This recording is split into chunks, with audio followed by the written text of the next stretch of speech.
ኢል ታውቃላችሁ? አሳ እነዚህ ረጃጅሞች አሳዎች እዛ እንድትከት ማለት ከዛ ዲሲዴድ ግን አሳዋ አልሞተችም ነበር። አስገብቶ ማጸኗን ነከሳት። በፍቅር ነው የምንኖረው እንጂ ዞሮ ዞሮ እሱ ባዳ ነው አክቹዋሊ። እሺ እኔ ስለተናጋሪዋ ምንም ማለት አልፈልግም። ምክንያቱም እች ሴት የራሷ ምልከታ አላት።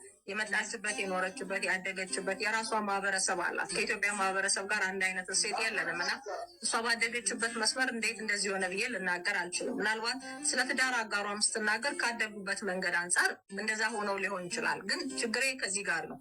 እሷ ባወረችው አንጻር፣ እሷ በተናገረችው አንጻር ነው መኖር ያለብን። እንደዚህ ነው በቃ መኖር ያለበት እንደዚህ ነው ብለው ለምናስብ ለሌሎች ሰዎች ግን ትክክል አይነት ምልከታ አይደለም ብዬ ነው ማስበው። ኢትዮጵያ ውስጥ ያለው አመለካከት እና አኗኗር እንደዚህ አይደለም። እኛ እንደዚህ አይደለም መሬት ላይ የምንኖረው። ብዙ ነገሮቻችን እንችላለን።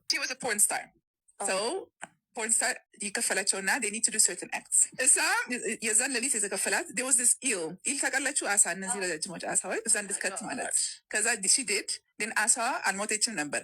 አስገብቶ ማጸኗን ነከሳት። በፍቅር ነው የምንኖረው እንጂ ዞሮ ዞሮ እሱ ባዳ ነው አክቹዋሊ። እሺ እኔ ስለተናጋሪዋ ምንም ማለት አልፈልግም። ምክንያቱም እች ሴት የራሷ መልካ